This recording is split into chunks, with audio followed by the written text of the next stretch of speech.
Welcome back Inside the Huddle. Like us on Facebook at Inside the Huddle WTKA. Hey, welcome back to Inside the Huddle. Joining us in studio, Todd, Gillihan, and Elle, Jansen from Epic Races and the Ann Arbor Marathon. They are two of the people behind the scenes that do a ton of work getting it ready so that all we have to do is show up early in the morning on March 22nd. Grab our starting position because we've already grabbed our bibs and everything the day before, and run. And it's just, I think when a production goes on like this, we certainly know that there's people behind the scenes doing it, but we don't understand the scope of what's going on behind the scenes. So they're going to give us a little bit of fun background on everything that goes into putting on a marathon quite like this. So Todd, welcome to the show. You're back. Yes. You were here with us a couple weeks ago. Elle, you were sitting in the sidelines the last time. Yes. Kind of a role again when you're putting it on that you're used to, but now joining us in the air here. So thanks for coming on. Yeah, we're glad to be here. I think Todd can start and just say a little bit of the numbers that are put on that are necessary for the whole marathon to go on, and then I can say all the people. There's a ton of stuff that goes on behind the scenes. You know, the amount of just the thinking about how much water we have to bring to a marathon, all the different aid stations. Well, we got 10, 11 aid stations there. We bring 850 gallons of water down to the marathon. Each cup has about 4 ounces of water. So we pour about 24,000 little pours of cups. About 18,000 water cups are brought. About 10,000 Gatorade cups are brought. Over 175 tables are brought out there throughout the marathon day. But there's a lot of stuff that goes on behind the scenes. The day of the marathon, that day, starting at about 2 o'clock in the morning, we're all out there getting ready for the marathon, but a synced unison at about 4 o'clock in the morning, all the barricades immediately start going out. It's pretty cool how the whole city shut down immediately at about 4 o'clock in the morning. All the cars are backed out into a certain position, and all the roads are all set up. Well, I'm sure Ann Arbor and all the residents of Ann Arbor are glad that you didn't pick a football weekend to do the Ann Arbor Marathon, or graduation weekend, or Hash Bash weekend, or Art Fair weekend, because it's already a lot going on with traffic. And so you guys picked a good weekend in March. Yes. That we don't need the roads. The biggest thing, I think, we do avoid all that. The big thing we do is the churches, actually. We have to avoid a lot of the churches and stuff for Sundays type stuff. Why don't you talk about some numbers with volunteers and what goes on with volunteers? So we were talking about how behind the scenes is very important for the event running, and obviously the Epic Races team is really important to that, but we couldn't really get anything done without all of our volunteers. So typically you try and have 10 volunteers for every 100 people that are involved. Okay. And last year we had 117 volunteers and then 12 separate aid stations, which typically have 8 to 15 people involved. So that's probably a little over 200-ish last year. And our volunteers are very different. We have people who sign up individually, but we also have groups and organizations.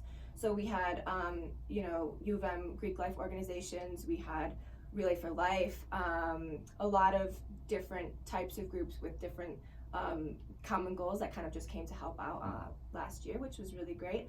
And we should have that this year as well. So I think it's really important that people know that they can sign up with a group. I think it's really fun to be a part of a group, but they can also do it individually. And we really like to recognize what our volunteers do for us, so we sort of create incentive. We have a point system, so volunteers can earn points and then get discounted races or free races with us in the future. So I think we do really cool ways to want people to get involved, and then there's a bunch of different roles. So we have people at the start and finish line.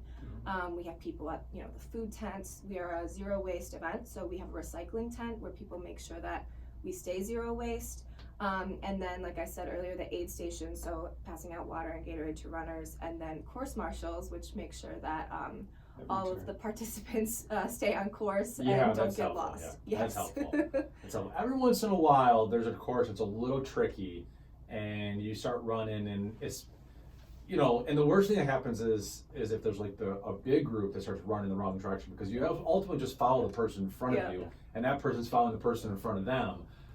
So that can happen. I gotta say, the volunteers, I mean, I never think about necessarily, the work that they do, but how awesome it is that they're out there. And the people, it's not the last mile that I need that person yelling at me like, hey, you're almost there, you're almost there. Yeah. It is like those middle couple miles, right? That you're struggling, you're like halfway through or 3/4 way through, and you need that person that's on the sideline going like, hey, you've got this. Yeah, there's even, along this course, there's even bands and stuff, various bands and organizations that do.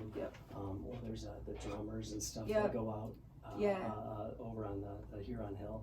But there are a lot of interesting things along the way. Yeah, I've seen in races now. This is not a epic race. I don't want to get you guys in trouble, but this is a race that I did, a fairly famous one up in Flint. And they were like, there's a fraternity that passes out like beer as you're running along. And I'm like, I don't know if I want to be drinking beer right in the middle of my race. Right before the ARB hill. I think that's going to be my leg of the marathon relay. The Ann Arbor Marathon is March 22nd. You go to AnnArborMarathon.com to learn more information, how to sign up yourself, how to sign up with a group, how to sign up as a volunteer. All your athlete guides, things that you need. You can learn about other races going on for epic races if you go to AnnArborMarathon.com. You can look at the legs of the marathon relay. There is a full marathon, a half marathon, a 10K, a 5K, a relay, and all these things. I think this is important to know. Like, you don't have to be a marathon runner to come out and participate. I mean, you can walk all these different legs. You can run with a group, you can run individually, and just the whole goal is to get you active, hang out in Ann Arbor, and have a little fun. That's right. I agree with all that.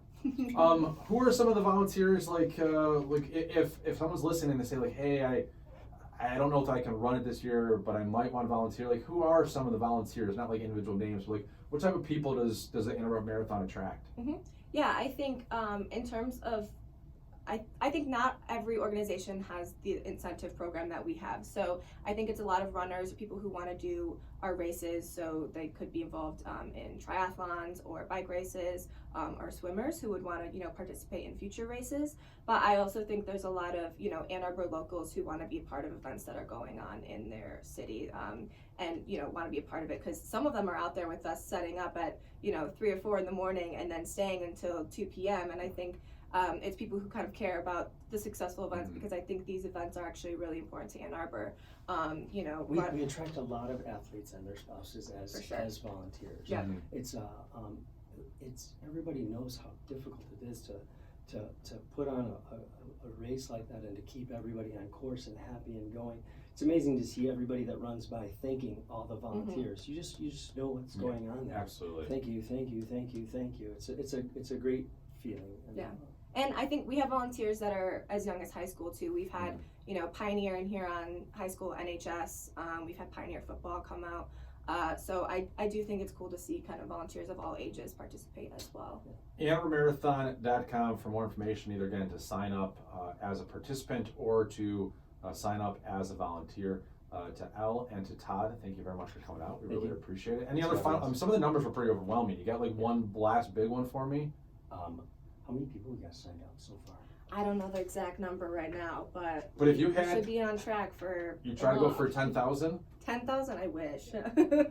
I don't think so. But okay, because I was trying to do the math in my head when you said you have 200 volunteers and. That's not how it's adding up right now. We're hoping for about 2,000. I would think. Okay. Yeah. We shoot for 2,500. Yeah. Great. That'd be amazing.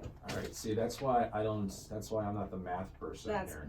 I'll see that. So my wife's an accountant and handles the finances for us. We have an engineer head on our staff. Richard does water analysis and all these analysis like crazy.